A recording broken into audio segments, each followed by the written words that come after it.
Good afternoon, good morning, good evening, depending on where you are on this fast forward planet, which is wrapped in a surreal number of layers of turbulent change, ranging from geopolitical to American political to, well, I'm not going to waste time on the list. There's so much going on. And it's great to stop briefly to visit with Cory Doctorow, who was on this the last time you were on a couple of years ago. Was it even maybe you would come out with a novel? Mm-hmm. I kind of prefer when you write about you're fictionalizing because it distances us a little bit from the stuff around us. But here we Well, are. luckily I do both. No, I know. And rather a lot of both. So you never have There to you go. choose. You can always get both of them. Yeah, and here you are now with a book that has enshrined your enshittification concept in hardcover, and I guess softcover will come, and digital is already on your website, craphound.org. .com. No, sorry, yes, .com. Little details matter. So I mean, a big chunk of the book is about arguing for what this is and why it's happening, and then there's the part about unshittifying, and we're going to get into both. Disenshittify. Oh, is that better? I guess that's That better. is the official. That is canonical. Oh, is it? Okay, disenshittification. Yep. Is the thing we theoretically can all take part in to a certain extent, although some of this I'll explore. Some of this is at the high level of things like regulations and what Europe needs to do, can do that, and then some of it's what you can do with your own devices and your own habits. So first of all, just thank you for coming on. How My are you pleasure. doing? You're in the middle of a book tour. Mm-hmm. Where are you headed? Miami next. So it's a 31 city tour. And so it's Miami. And then I'm back here in Burbank where I reach you today for the Burbank Book Festival. And then I'm off to Web Summit in Lisbon. And I'm going to be doing events in Oxford and in London and in Cardiff. Wow. And then San Diego, Seattle, Hamburg. Just had confirmation that I'm going to be giving a talk at the Chaos Communications Congress in Hamburg over Christmas week. And then I'll be in Denver at the Tatter Cover in early January. And then that's the end of this tour. My next book's out in June, so I'll be back out again over the summer. Is that back into fiction or? No. It's a book about the material basis for the AI bubble, Right. why it's going to pop, how to deflate it quickly, what policy prescriptions we should have to deal with the problems that AI presents, which are not about automation taking jobs, but about bosses using ineffective automation as a pretext for eroding wages, and what we can do after the bubble breaks, and what we can do with the useful parts of AI tooling after the bubble breaks. I've been planning to have Brian Merchant on. Maybe we can get you both on to talk about. I'm talking to him today at 4 p.m. Well, tell him.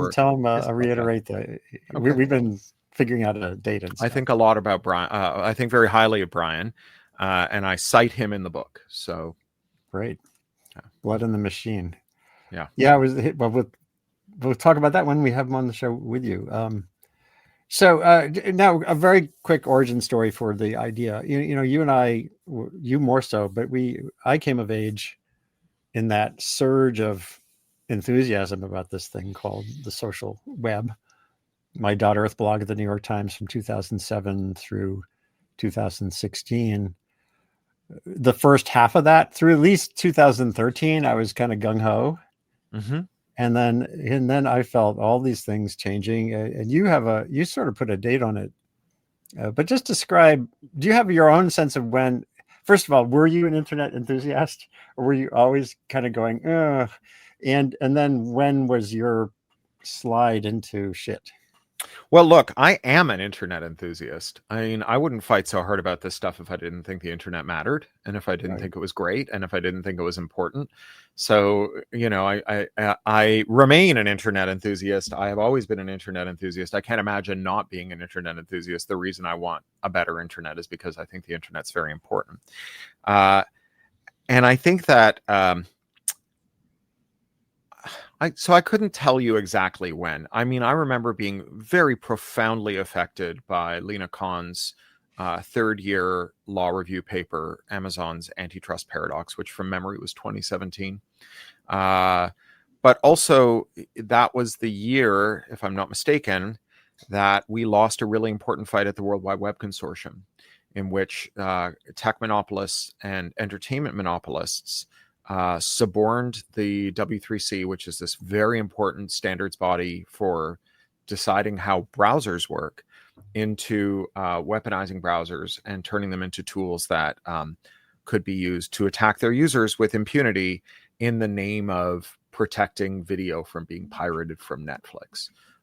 And the organization, I think, was deeply, well, I know was deeply divided over this, but ultimately I think felt like they couldn't buck what the tech monopolists wanted, that they felt like the tech monopolists now had a viable alternative to the web in apps, and that apps were proprietary and had no hope of being made non-proprietary, that once functionality disappeared into an app, it became the property of a company and not a protocol that other people could participate in. And they used that threat of particularly taking video and shoving it into apps and taking it off the web.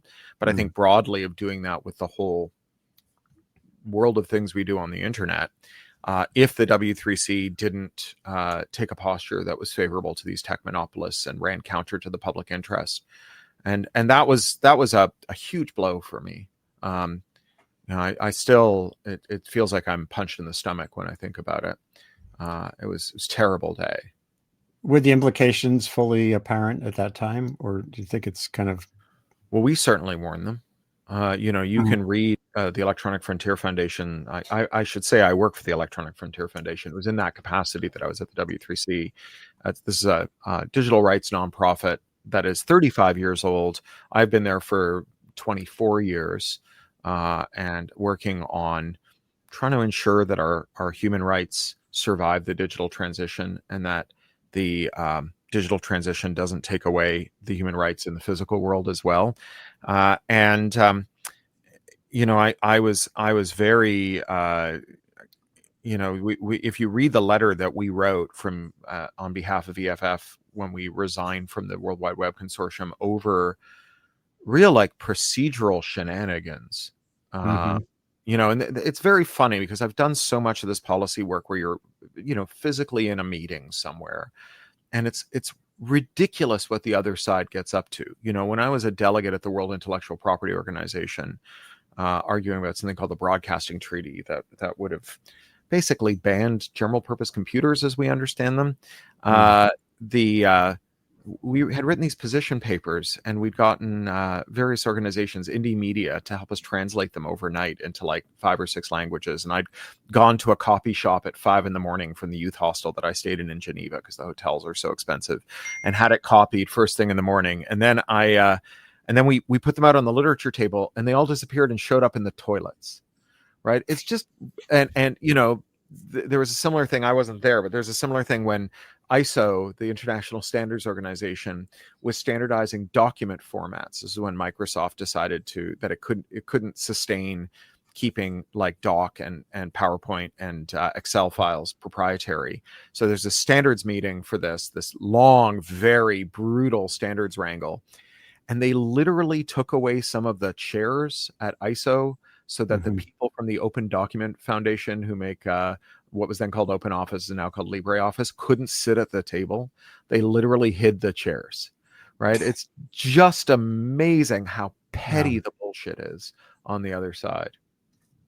And at that point, how much this relates to the reality that the world, that entities at the international scale and also here federally, just never appreciated how momentously important the internet would be to everyone. We had the airwaves being regulated because there's a finite blah blah, and they're federal property. And but has this been sort of in slow motion being taken by surprise by the momentousness of what's in front of us? I actually think it's the opposite, if anything. Right. Okay. So, one of the policies that this book is very focused on is something called anti-circumvention. So this is laws that are promulgated around the world that criminalize altering how a device works, even if it's your device, and even if the way that you alter it is otherwise legal, if the manufacturer objects. And so they sell you a printer. It only takes HP ink. You install a program that lets you use third-party ink. Congress has never passed a law saying HP gets to tell you which ink you use in your printer, right? It's not illegal to put third-party ink in your printer, but modifying your printer to accept third-party ink violates Section 1201 of the Digital Millennium Copyright Act and is a felony punishable by a 5-year prison sentence and a $500,000 fine. And that also goes for hospitals that modify their Medtronic ventilators so that when they repair the ventilator, it just starts working. Whereas today, when the hospital repairs the ventilator, they have to wait as long as it takes for a Medtronic representative to come out and just like insert like a dongle that unlocks the repair and charges them $200 for it. John Deere, same thing. Farmer fixes their tractor. It won't start working until a John Deere representative comes out and types an unlock code into the keyboard, right? And it's against the law to modify your ventilator, your tractor to do this. It's not against the law to fix your own tractor, right? But like breaking the software lock is illegal. And the story, the legislative history of the Digital Millennium Copyright Act, and then its lookalikes all around the world, is really a story about policymakers and the industrial interest that had captured them, being quite ahead of the curve on this stuff. So after Clinton's election, he asked his vice president, Al Gore, to produce a comprehensive set of policies to demilitarize and then also commercialize the internet. Some of my leftist colleagues think of this as just commercializing or privatizing the internet, but it's really important to note this was also demilitarizing the internet. And Gore had these hearings. They called them the National Information Infrastructure hearings. But colloquially, they were the Information Superhighway hearings. And Clinton's IP czar was this white shoe lawyer who worked for big IP firms called Bruce Lehman. And Lehman went to Gore and he said, let's make it illegal to modify devices and software if the manufacturer disagrees. And Gore was like, that's the stupidest thing I've ever heard. Get out of my hearing room. And so Lehman went to the World Intellectual Property Organization, the place where my papers showed up in the toilet.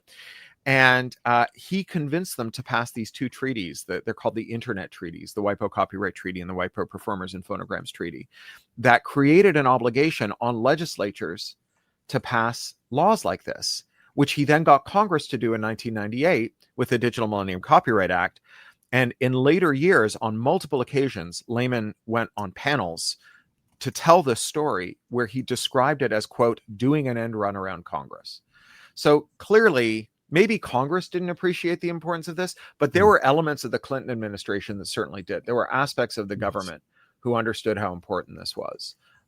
And they wanted to make sure it didn't happen, right? They wanted to make sure that the universal flexibility of digital tools was never used as a means for individuals, groups, civil society, consumers, organizers to seize the means of computation and transform devices so they worked for them and not for corporations. And he also wanted to preserve the absolute flexibility of corporations to unilaterally modify how the products that you bought from them used at any time before, during, and after purchase, to take away things that you might be using in ways they disfavor, even if those were legal.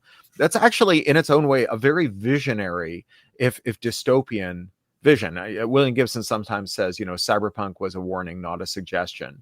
It seems very clear that for Bruce Lehman, cyberpunk was a suggestion, not a warning. Wow. I want to go back in time a little bit to when Pope, the last Pope Francis, did his encyclical on the environment. There was a line in it about social media and the social web and putting it to good use. And when I was probing into that, as I was writing about it, I found this thing that the Vatican put out in 1963, which I'm showing here. The Second Vatican Council Decree on the Means of Social Communication. This is, TV and radio and newspapers. And they said the media of social communication can contribute a great deal to human unity. If, however, men's minds and hearts are ill-disposed, if goodwill is not there, this outpouring of technology may produce an opposite effect, so that there is less understanding and more discord, and as a result, evils are multiplied.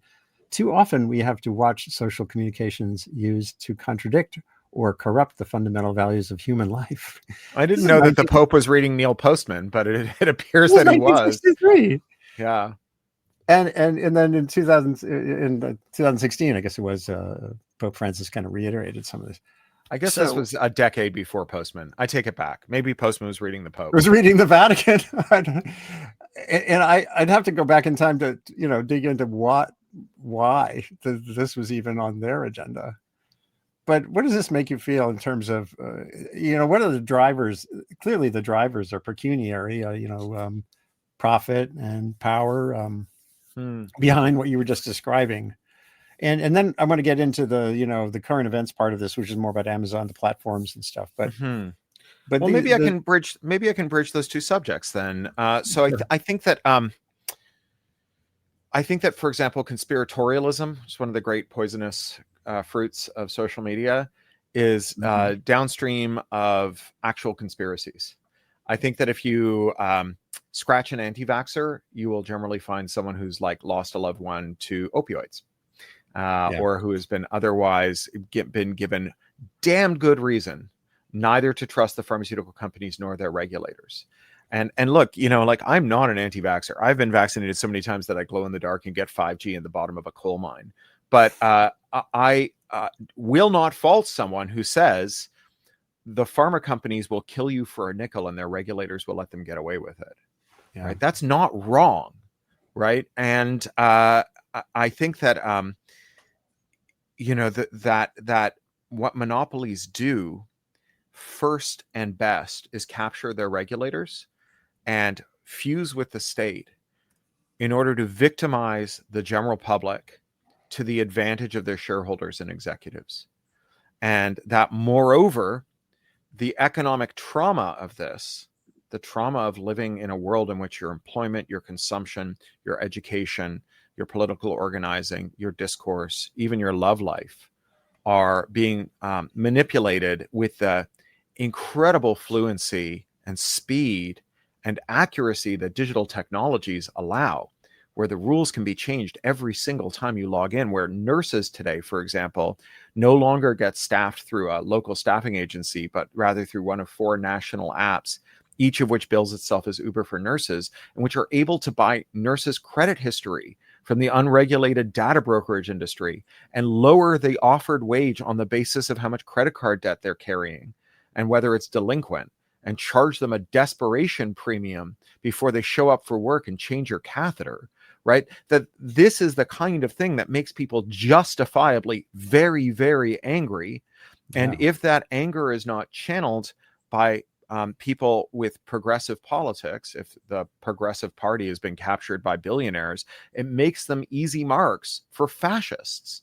And so, like, I think that, if you want to get a big picture here about what it means that corporations are not disciplined, neither by competition, nor by regulation, nor by interoperable technology and new market entry, nor by a powerful workforce that has lost its power and can no longer advocate for users, and are therefore given carte blanche to abuse and exploit us, to steal our data and our money, that this is the consequence, that there is an intimate relationship between conspiratorialism, rising authoritarianism, monopoly, regulatory capture, and abuse.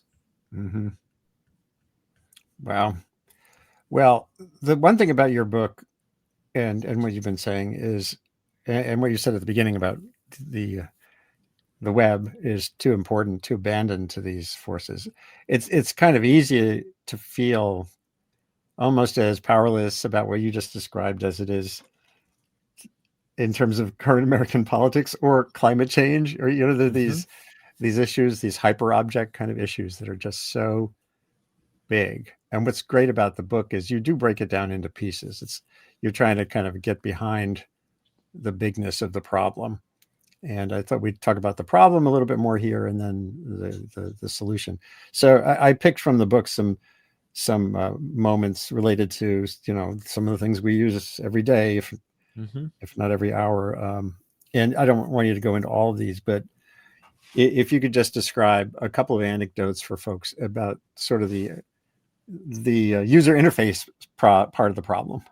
You were just describing, the Sure. big forces part.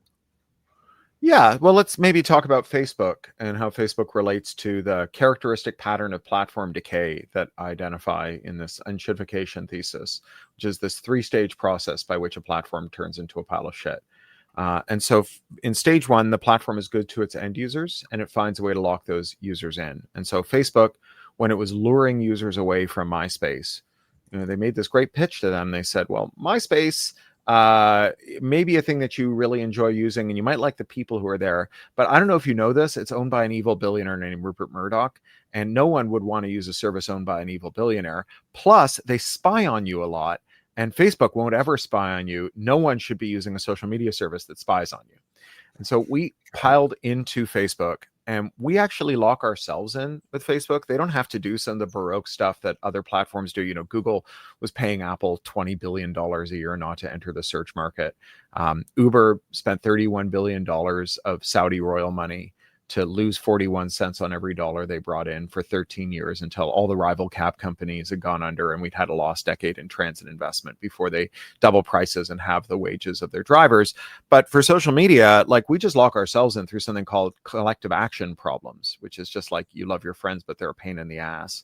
And if you can't agree on where you're going to go for drinks on Friday, you are never going to agree on when it's time to leave Facebook. And especially not if some of you are there because that's where the people have the same rare diseases you are hanging out, or that's where the people who you rely on as customers or your audience are, or that's how you stay in touch with the people you left behind when you emigrated, or even just that's how you organize the carpool for the Little League games for your kids. Mm-hmm. And so you get locked into Facebook. That's stage one. And stage two, Mark Zuckerberg knows that you can't leave very easily, and that you love your friends who are there. And so long as you love those friends more than you hate him, you will stick around. And so he figures he can start making you hate him a little. And so he makes things worse for you to make things better for businesses. That's stage two. And so we see advertisers being given the ability to target you with ads, despite the fact that you were never supposed to be spied on. It costs very little money. There's incredible ad targeting fidelity. And also, because Facebook are such proud artisans of surveillance advertising, they've got a whole building full of engineers that are just fighting ad fraud. And so you give $1 to Mark Zuckerberg to show an ad to a specific kind of user, and that ad is going to be shoved right in their face, and reliably so. Publishers discover that despite the fact that Facebook had promised that they would only show users the things they'd asked to see, that Facebook will in fact take the excerpts from your own website with a link back to that website and just cram it in the eyeballs of people who never asked to see it, and that some of those users will click on it and be a free traffic funnel. They might subscribe to your feed so you don't have to worry about getting recommended next time. It becomes a very valuable tool as well. And they all get locked in too. And I think that if you're not involved in running a small business, or if you're not an economist, you may not really appreciate how easy it is for a supplier to get locked into a buyer. We all know about monopolies, which is powerful sellers. We all played that board game with our family until we wanted to kill them and ourselves at the cottage on a rainy day. But no one ever played a board game called monopsony. And monopsony is the problem of a powerful buyer. And if you can imagine a coffee shop on a block, where the office building next door is 20% of their gross receipts, and that coffee shop loses the office building next door, they go bankrupt. The coffee shop would probably go bankrupt too. You lose 20% of your gross receipts overnight. You're going to have to lay people off. You're going to need some rent relief from your landlord. You're going to need bridge loans so you can cover the interest on the loans you took out for your espresso machines. You probably can't make all that work. So just by capturing 20% of a business, a buyer can actually represent something like 100% control over the destiny of that business.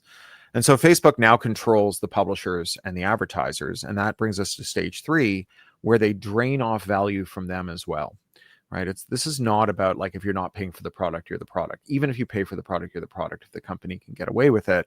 And in this case, advertisers see the prices go up, ad targeting fidelity goes down, ad fraud explodes. When Procter & Gamble zeroed out their $200 million a year surveillance ad budget in 2017, they saw a 0% drop in sales because all those ads were just disappearing down the fraud hole. Publishers have to put longer and longer excerpts. Eventually, it has to be the whole article and no link back to your website, or Facebook won't show it to anyone. So now you're just a commodity back-end supplier whose Facebook feed is fully substitutive of your website, and your only monetization path is that corrupt ad market. And then, users we see the amount of stuff we've asked to be shown in our feed dwindled to like a homeopathic residue, and the void is filled with things that people are paying to shove there, but they're getting ripped off to the tune of billions. And that's the final stage, right? The platform's a pile of shit. And the problem with that equilibrium from Facebook's perspective is that it's very brittle. You know, it's very easy to tip over from, I hate this place, but I can't seem to stop coming here, and I hate this place and I'm never coming back. And when that happens because of like a live stream mass shooting or a Cambridge Analytica scandal, users leave and Facebook panics, and being tech bros, they call it pivoting. And so you have Mark Zuckerberg, you know, arising from his sarcophagus one morning and saying, "Hearken to me, brothers and sisters, for I've had a vision. I know I told you that the future would consist of arguing with your most racist uncle using the primitive text interface that I created in my Harvard dorm room so I could non-consensually rate the fuckability of my fellow undergraduates. But actually, the future is going to be one in which I transform you and everyone you love into a legless, sexless, low-polygon, heavily surveilled cartoon character so that I can imprison you in a virtual world I stole from a 25-year-old cyberpunk novel that I call the metaverse." And that is really like end stage in shitification. Yeah. Wow. And that's just the Facebook story. Yeah. You have the Twitter. I mean, Twitter, you can see the same dynamic, obviously. Yeah. Yet you and I are still there, and many others. And I still find the other options completely insufficient. We love each other more than we hate Elon Musk. Yeah, well, there you go. That's it. He's just weaponized our solidarity and our love and our mutual dependence.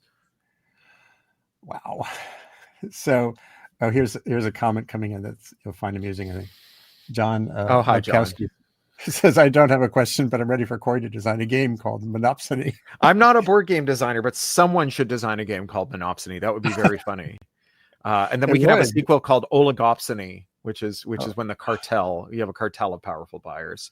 That would be a very fun game. Is there any one of the other? By the way, twiddling I was new to when I read your book. Yeah. So twiddling is this idea that you can change the rules of the platform from moment to moment and user to user. And so, you know, when a nurse gets offered a lower wage based on the real-time lookup of their credit history, it's not like a new idea that desperate workers will accept a lower wage, right? But the mean coal bosses of Tennessee Ernie Ford songs just like couldn't practically hire enough Pinkertons to follow the coal miners around and figure out which ones were most desperate. And even if they could, they couldn't have hired enough guys in green eye shades to change their pay packet 10 times a second. And so you get this new dynamic that is moving out of the digital world and into the physical world. So, you know, you have things like e-ink tags in our grocery stores, which means that like Walmart could now conceivably double the price of umbrellas the minute it starts raining outside the store. They don't need an army of kids on rollerblades to go around with pricing guns. They just move a slider. And, you know, that kind of personalized pricing, surveillance pricing, is coming to everything, as are personalized rankings, right? So you're being shown a search result or a ranking based not on what the firm estimates the best result is for you, but what they think the best result is for them. So they're pushing products from moment to moment based on who's paying the highest commission. They're showing you flights or options based on what they think they can get you to click okay on, because they can sense that you're in a hurry. You know, there's an Uber boss who claimed on a panel that they charged more when your battery was low. They charged more for rides. And then later on, he was like, no, that was just a hypothetical of something we could do. I don't know. I don't know if that's what they're doing. I do know that what they're doing is they've got lots of ways that they calculate how desperate you are, and they raise the price based on that, and that they don't pass that on to the drivers. The drivers are also getting paid as little as they can based on how desperate they are. Something that Vina Dubal calls algorithmic wage discrimination. Wow. Ouch. This is all a major frustration you're laying out. So the book has, I think the solution side has what I would call high level points, you know, what Europe can do, et cetera. And then what we can do as individuals. Maybe we'll go through the high level. So Europe has always felt like they have particular potential power in all of this, in many of these different, is that true? Or am I just, I have, am I just hopeful? Well, so look, I don't think that, Europe is incorruptible. I was the European director of the Electronic Frontier Foundation for years. I can tell you firsthand that Europe is as corruptible as anywhere else. I do think that the political economy of Europe reigning in big tech companies is more favorable than the American government doing so, just because the big tech companies are called Meta and Google and not Olivetti and Deutsche Telekom. Despite the fact that Meta used to pay their representatives like Nick Clegg millions a year to try and convince European policymakers that Meta was a European company defending them from Chinese communism, no one really took that seriously. Everyone understands that they're American companies. And Europe is a territory of 500 million affluent consumers. And so it's a very hard territory for firms to ignore. That doesn't mean that it's a slam dunk. It's also a federation, right? So federalism, as we are seeing in America today, has many advantages and many disadvantages. And one of the disadvantages is what you might call the race to the bottom, or the Delaware problem, which is that if you have a place that's a tax haven, everyone will show up there. And then if they are a tax haven, they're going to be worried about all those people leaving, because any company that can pretend that it's a Delaware company today could pretend that it's a Nevada company tomorrow. And so then they become crime havens. Then they don't enforce other kinds of laws, and their courts become very favorable to the corporations that are headquartered there against the interests of the workers and the customers and the suppliers that they steal from and cheat. And in Europe, they don't have a Delaware problem, they have an Ireland problem, but it's the same problem. All the big American tech companies pretend that they're Irish so that their money can float in a state of untaxable grace over the Irish Sea, except for Amazon, which pretends that it's from Luxembourg, which is, a fly speck kingdom, or duchy, I believe. I think it's a grand duchy, technically speaking. But there are some very favorable conditions for Europe actually changing things. And that favor comes from Donald Trump, strangely enough. So when I was the European director of EFF, I worked in 30 countries, more than 30 countries. And everywhere I went, I would meet with policymakers and we talk about what kinds of policies would be good for their digital nervous system, their businesses, their people.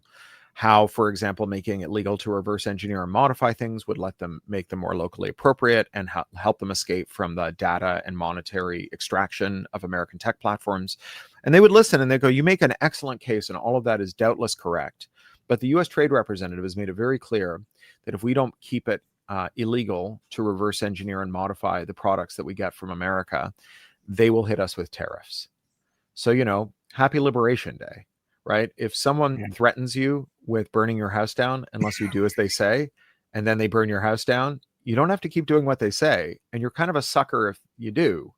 And what's more urgent about this is that Trump has made it very clear that the U.S. no longer has allies or trading partners. It has rivals, and that rivalry will be pursued through American tech companies. So when the chief prosecutor of the International Criminal Court swore out an arrest warrant for genocide against Benjamin Netanyahu, Trump denounced this, and Microsoft obliged Trump by disconnecting the chief prosecutor's Outlook account, which cost him all of the working files of the International Criminal Court, as well as his email, his address book, and his calendar.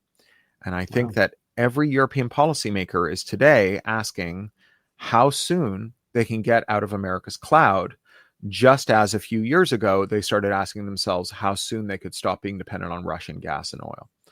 And the European transition to zero carbon energy sources, primarily solar, is about 15 years ahead of where it would have been without Putin. And I think we're about to see a similar acceleration of European independence from American internet technology. I think we're about to see the first real move to a post-American internet. And to do that, they're going to have to do more than what they're doing now, which is something called the Euro Stack, which is where they're building European equivalents that are open source, self-hosted, and sovereign versions of Outlook and Office 365 and Google Docs and so on. They're going to have a way to move the data over. Right? No one's going to manually copy and paste 1 million documents out of a government ministry's Outlook repository and into a Eurostack equivalent. And to do that, they're going to have to legalize jailbreaking. They're going to have to legalize reverse engineering. And once they do that, right, then we're going to have export markets for those tools. We're going to have That's European right. companies making the tools that let you fix a car, a ventilator, a tractor, your app store, your game store, and also get your data out of any American silo. And the first country or bloc that does that reaps the advantage of selling those products to everyone in the world, and everyone else gets the benefit of buying those products. But it's much better to get an industrial boost than it is to merely get a consumer surplus. And so if it's not Europe that does it first, it might be Canada. And if it's not Canada, it might be Ghana or Nigeria or some other country, because there are lots of places where they could do this. That's so interesting. I was just showing the Medium, a piece Yeah. you have on Medium that Yeah. I'll include in my post-show piece So on it's Substack. also on my newsletter on pluralistic.net. So it's mirrored to Medium, but if you want one that you don't need an account to read and that there's no surveillance, Yes. pluralistic.net has it there. I'll be showing that that website at the end. Yeah. And that was another question that came in from Tim Wacker. He said, this is two parts. So how much of all commerce in capitalist nations would you say is, to one degree or another, enshittified? Said another way, how much of capitalist, actually, I think I can finish it in my head.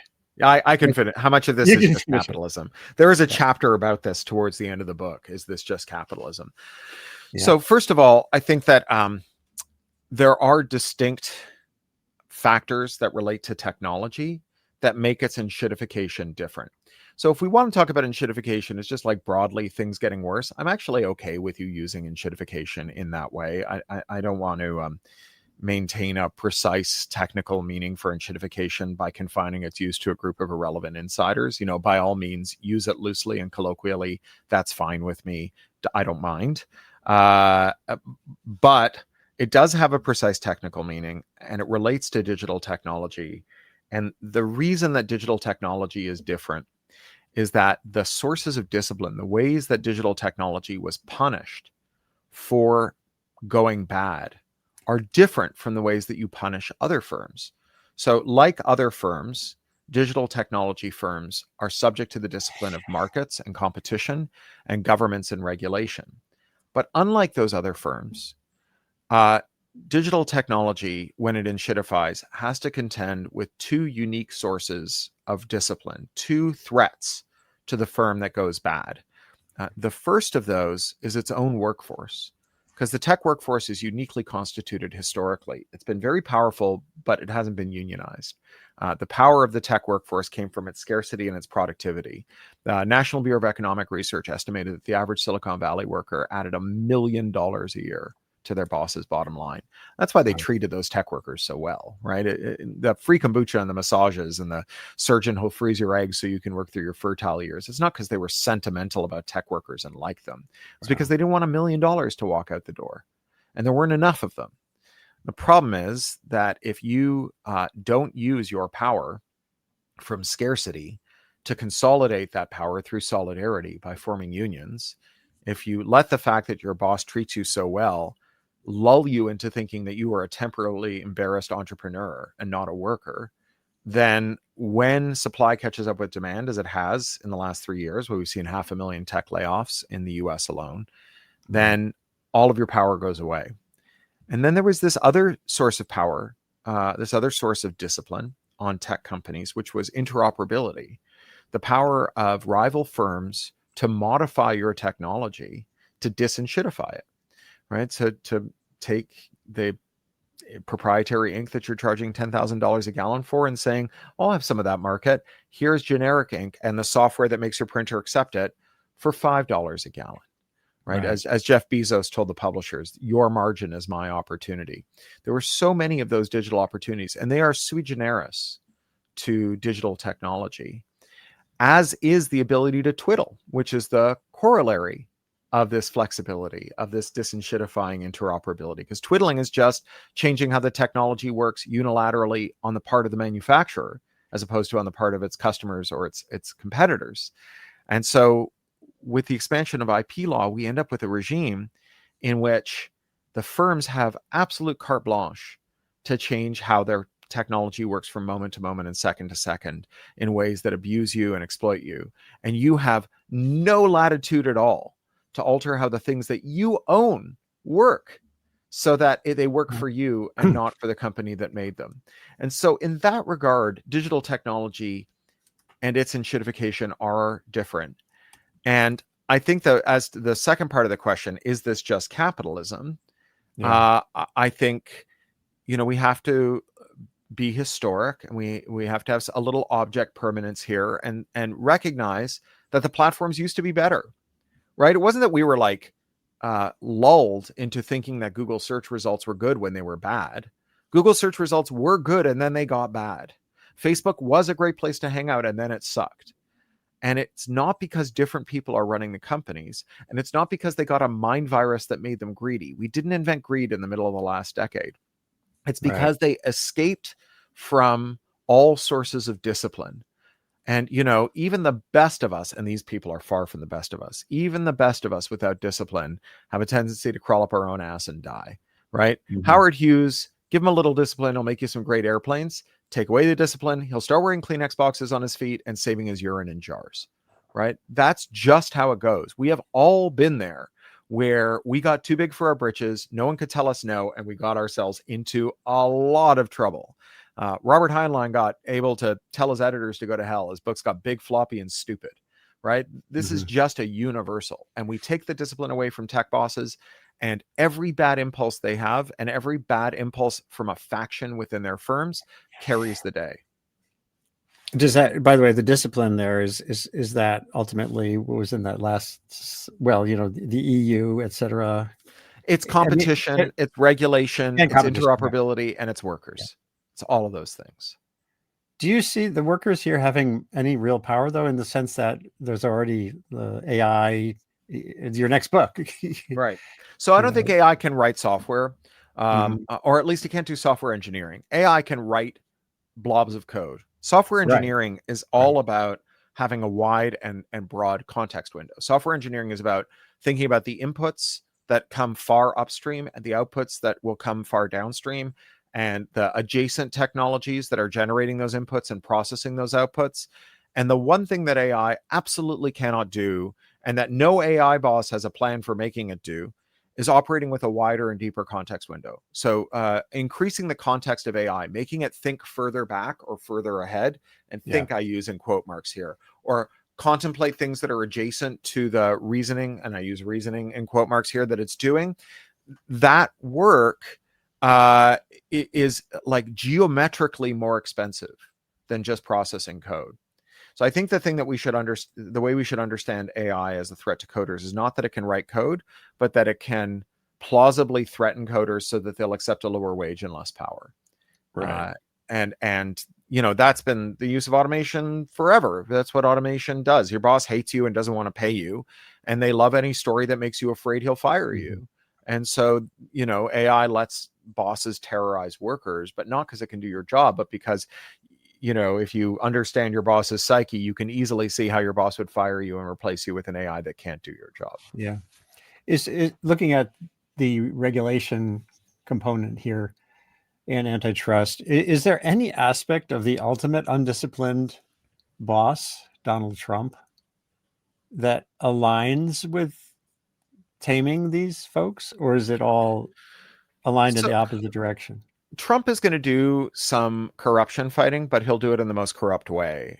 So to give you an analogy here, Xi Jinping embarked on an anti-corruption purge in 2013 that went on for some years. And they fired and in many cases imprisoned a lot of local officials. And it turns out that you can actually estimate how corrupt a local official is, because you can look at the loans and grants that the regional development banks issue and how they perform and whether they go to related parties. And you can compare like for like territories and go, oh yeah, that guy was feathering his friends' nests with public money. That guy was doing corrupt deals. He was doing influence peddling. And when you look at the people that Xi Jinping fired and imprisoned, they are all in fact corrupt, but he only targeted corrupt officials in the power base of his rivals. So he didn't target his own corrupt officials, and he left those corrupt officials, even when they were more corrupt than the corrupt officials he targeted, he left them intact. and left them to continue their corruption. Yeah. And you can see how, if you are going to do that kind of corrupt anti-corruption, it is to your benefit for everyone to be corrupt. If everyone is breaking the rules, then you don't even have to manufacture a pretext for punishing them. You can pull the people who you dislike and prosecute them legitimately, but for an illegitimate reason. And Donald Trump is doing this, right? His antitrust authority is targeting companies that are violating antitrust law, but only the ones he doesn't like, and only to the extent that they don't fold for him. And, you know, that's likewise true of a lot of his other actions and prosecutions. Not all of them, you know, the bogus libel suits obviously are just bogus, but they don't have to be, right? Trump has a target-rich environment of companies that he's going to want to bring in line, and he will have a full suite of anti-corruption tools to use, and those companies are corrupt, and so he's going to be able to use those tools against them. Right. And just quickly on the this idea of becoming investors in the AI chip makers and the like, how does that play into this? The government. Well, I don't think that golden share is going to do much. I mean, the most salient thing about AI is that it's a bubble, and that it's going to burst, and that when it bursts, it's going to be really bad, and that there is no avoiding it, and the bursting is on the horizon. You know, the AI companies have laid out $700 billion in capex. They've committed to hundreds of billions more. If you listen to Sam Altman, it's trillions more. And they are bringing in, by their own account, right, like according to their own extremely dodgy accounting, $60 billion a year. And they're depreciating the assets in those data centers over a 5-year time scale, but those GPUs burn out in 2 to 3 years by their own account. So it's just like another form of accounting fraud.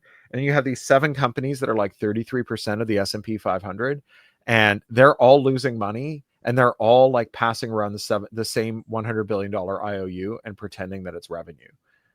And it's not. And so like all these questions about like, well, what does it mean that Donald Trump has taken a 10% golden share in Intel?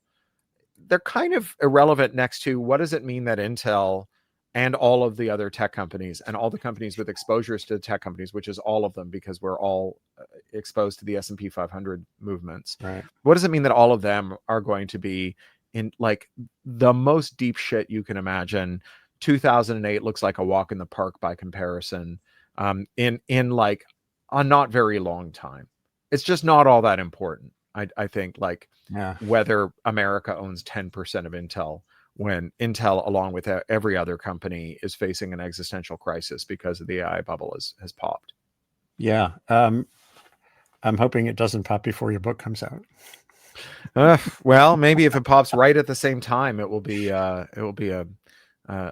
good moment for it to be published. I wouldn't wish that on my worst enemy, but you're there in a you race go. you're in a race with Andrew Ross Sorkin's book, 1929. Yeah, exactly. There's another question that came in. Justin T. Bass basically says, when do you anticipate the AI bubble? So I take to heart the advice that the market can remain irrational longer than you can remain solvent. This is Galbraith's famous maxim. So I haven't shorted anything, but I have just seen that the guy about whom the Big Short is deals, right? That was a dumb sentence. The guy the Big Short is about, the investor who shorted the CDO bubble, has just shorted the AI companies and gone public with it. So Why? That guy maybe can time it better than I can. Just like, I don't know how you hedge against this. Like maybe you buy long poles so you can dig through the rubble for canned goods or something. Like, I don't really know what you do to hedge against this. Here in Maine, we live on an inlet where we can dig our own clams. Very good. Excellent. Yeah. I've always been bivalve curious. Let me go back to the book. So the personal scale, you know, we're getting away from the hyper object down to the object, like this object. You talk about ad blockers, you know, and I am completely insufficiently dug in on this. And obviously it's a whole nother conversation to have beyond what we've just been talking about, a whole nother show or something. But can you just, what are the maybe two most important things that anyone I have can to do. say I'm super skeptical of this stuff. I like, by all means you should choose the things that make you happy and make your life a little better. You should shop in places that people you like own or work at. That's Right. fine. And it's good for them and it's good for you, but it's not going to make a social change. It's not going to make a structural adjustment.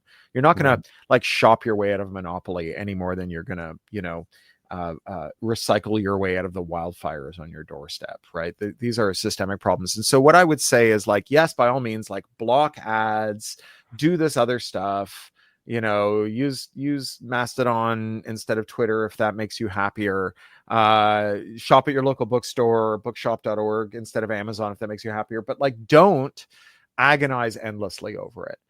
There's a great bit in Zephyr Teachout's book, Break 'em Up, where she talks about agonizing about consumption choices and how self-defeating that is, and how if there's like a protest at the Amazon warehouse, but you don't want to use markers from Amazon to make your protest sign, and so you drive around for 2 hours looking for an artisanal family-owned stationery store and you miss the protest, Jeff Bezos wins that round.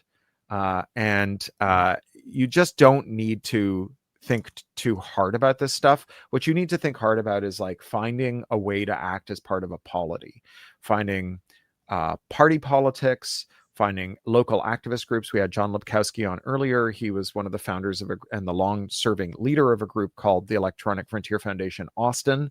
EFF Austin is a community group that works on stuff at the state and local level. There are EFF alliance groups like EFF Austin all around America. If you go to efa.eff.org, you can find local groups that you can join. You can join up with. That's our opportunity. Open source hardware. I like my open source framework laptop. It's great. But like, I don't kid myself that it's going to make Apple a better company, right? I think that we have to enter the policy arena, and the good news is that like we are unfurling sails with a powerful tailwind behind us, because the degree to which the world is ready for an anti-corporate concentration agenda is amazing. We have seen a rise of antitrust action from regulators in America, in Canada, in Europe, in South Korea, Japan, Singapore, Australia, and also in like China, right? Because Xi Jinping does not view Chinese tech companies as an arm of the Chinese state. He sees them as a competitor to the Chinese state. And this is an incredible moment. We have not had this interest by regulators and policymakers in this before, and it's not because they have better ideas than before. It's because the ones who've had those ideas all along are getting listened to. Because, for example, when Joe Biden was doing the Unity Commission after he won the primary to get the Sanders and Warren wing of the party on board, they said that the hill that they were going to die on, was breaking up corporate concentration. And so they got Rohit Chopra and Lena Khan and Jonathan Cantor and Tim Wu in the White House as avatars for that movement. And so getting involved now is pushing on an open door. It's joining the flood. It's unfurling your sail before a tailwind, and it's a very good time to get involved. Presumably, the bubble bursting on AI will help drive more interest in the. Well, God help us if it doesn't, because the two responses to a bubble bursting are either a surge in in changing the way the system works to prevent the bubble from emerging again by making our society more pluralistic and more accountable. But the alternative to that, if that doesn't happen, you get authoritarianism. It's either fascism, it's either FDR or Hitler. That's what you get when the bubble bursts, right? And so, like, when this bubble bursts, we're going to have to figure out whether it's FDR or Hitler next. Wow. Wait. Well, and people can stay in touch with you and with your daily missives at Pluralistic. Because you're incredibly prolific. I literally don't know how you do what you do, how you are who you are. I write when I'm anxious. Well, that explains it all. Thank Donald Trump. Yeah. By the way, Dan Thaler says, "Hi, Cory. Good to see Hi, you Dan. again." I saw How that. do you know Yes, hello. Dan? I He was an don't old neighbor of mine recall in the how we Hudson know each other. Valley. I don't recall how we know each other, He's a but good yes, kayaker. yeah. Anyway, he says hi. Any last words of wisdom or questions that I need to address? What do I need to be focusing on for the obviously AI bubble next? But Yeah. Well, I would say, EFF, we have this new campaign, Take Back Control, CTRL. And if you go to EFF.org, you can learn more about that. We were the first organization to sue Elon Musk and the federal government on behalf of federal workers for violating the Privacy Act. And you can stay on top of what's going on with our lawsuit there. So, yeah. well, and Tim Wacker says he's selling his Dell Selling his computer. Dell. There you go. All right. There you go. One little flash of hope in the darkness. Sure. Well, I'll tell you, it's been great to catch up with you again. And this, I'm just going to go back to history one more time because this is hard for me. It's really hard for me because I was so enthralled with the upside. There was the idea of noosphere, which Teilhard and others had pursued, and I kept talking about the noosphere. I was tweeting about that, using that as a hashtag. Homesteading the noosphere. Yeah. And then all this shit, and I was even Darwin in 1871 in his other book. He said, as man advances in civilization, the only thing impeding a true global society is there's an artificial barrier to prevent his sympathies extending to all men. And I'm thinking, wow, we've transcended that barrier. Here we are, we got it all. And back to you. And well, look, you never know what's coming next. You never know whether the reason that the forces of reaction are acting with such overwhelming force is because they're strong or because they're weak and they can't afford to show weakness. In the run up to October 1917, the Tsar put down all of these peasant rebellions with these overwhelming shows of force, just like hundreds of Cossacks and soldiers going to put down these rebellions in the most remote and benighted corners of the empire. And the Mensheviks, the revolutionary leaders, they thought that this meant that it was the wrong time for a revolution because the Tsar was obviously so strong that he could commit all of this power to these otherwise meaningless uprisings on the imperial periphery. But it turned out that it was because the Tsar was afraid of a spark kindling into a fire that he committed so much resource because he had so little power.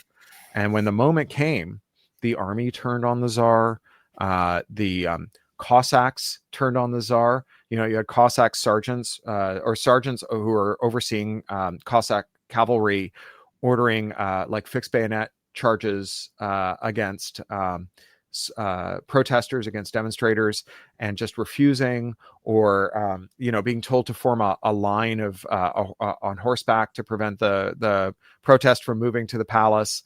And they formed a line, and then they let the protesters crawl between the horses' legs. This literally happened in 1917. And the Cossacks were like, well, we're holding the line. That's what you told us to do. Wow. Right. So you never know whether the conditions are favorable or unfavorable for a profound change. Yeah. Well, why don't we mark the calendar and find a time to talk about that with Brian Merchant sure. down the line. And that'd be great. Thanks again for being who you are and for coming you. on to Sustain What. And we'll keep at it. It was great talking with you. And have a good journey to Miami. All right. Well, thank you. We're already in winter mode here in down east. Take care. Yeah. All right. Thanks. Bye. So for everyone watching, this could be shared right away when you're done. Just share the link you're on. That was Cory Doctorow and talking about Enshittification, his new book. He has another one coming out on the AI bubble in the spring, or I think late spring. And please get in touch with your questions going forward. Oh, I think I missed one from Kevin Welch. I will. I'll convey your congratulations to Cory. He already popped out, and thank you for Kevin for getting in touch. Next time I'm in Austin, I will look that up. And I should do a show basically on the EFF regional hubs and how to work to advance these ideas. And also thanks to Evan Schulman for gratitude for the conversation. If you want to support what I'm doing, just go to revkin.substack.com, and there's a way to keep this all going. I do this mainly for my own edification and trying to spread the gospel of sane approaches to the human journey. Thanks again for watching, and do weigh in. And that scrolling bar at the bottom gives you all the information you need. Take care, everybody.